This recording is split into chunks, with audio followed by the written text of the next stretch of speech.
Art Del Cueto is VP of the National Border Patrol Council, and Nelson Balido is Border Commerce and Security Council Chairman. Thank you both for being on. Art, we'll start with you.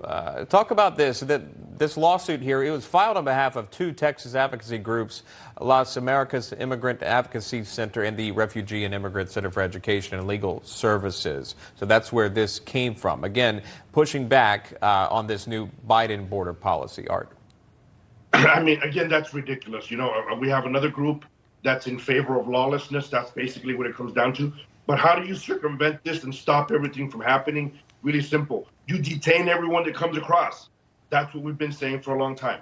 Detain everyone. Do not release any of the individuals that are even asking for asylum. Have asylum judges, have asylum, officers there where these people are being detained. Look at their cases right off the bat. And those that don't qualify, you send them back to their country. But you just stop releasing people.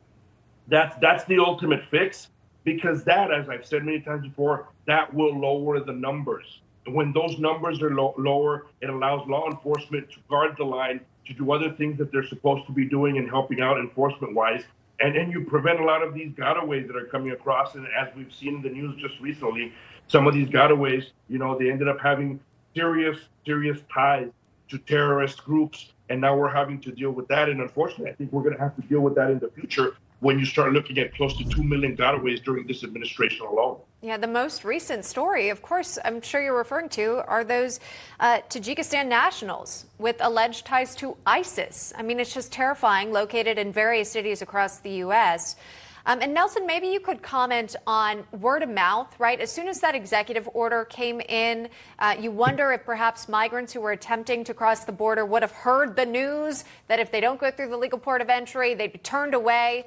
Maybe they've heard about these legal challenges now to the president's plan. What is that line of communication like?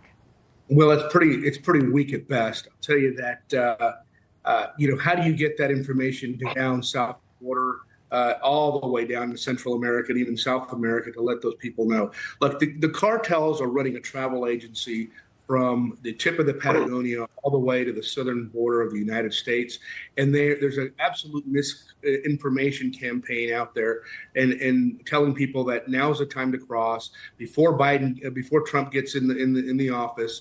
If this is your last chance, get on board. And obviously, look, it's 3,000 to 5,000, sometimes up to 17,000, depending where you're coming from, to get to that southern border. They put different types of bracelets on their wrists, and depending how much you pay is the treatment that you get. But that information is not getting down there. And this executive order that's 2,500. Look, what about the other 1,500 that are coming through the ports of entry through the CBP one? Now we're talking 4,000. So you're talking, you're not even going to do anything until you have over 120,000 people on a monthly basis crossing over our border before you engage in anything. And ultimately, it's not stopping anyone. I mean, They're still coming over. They're still getting talking to the Border Patrol. They're still getting it. And what do you do with these people when half these countries don't want to take them back? Yeah, if you really look at the executive order, there are quite a bit of loopholes, if you will, in terms of getting across the border. A spokesperson for the Department of Homeland Security declined to comment on the lawsuit that we're mentioning, but did say this, quote, "The executive order is lawful and critical to strengthening border security and is already having an impact." Art, is that accurate? Well, I think half of it is accurate. It being legal is the part that's accurate, but I can tell you the impact that it's having. There's so many loopholes, as we were just talking about. One of them that is very dangerous is exempting unaccompanied juveniles. So what has this bill done? It has raised the number of unaccompanied juveniles coming across the border. I've seen some unaccompanied, some children as young as 11 years old crossing with their 2-year-old or 3-year-old little brother or sister, saying, "Hey, we're coming across because we realize that, if we come by ourselves, we're going to get released."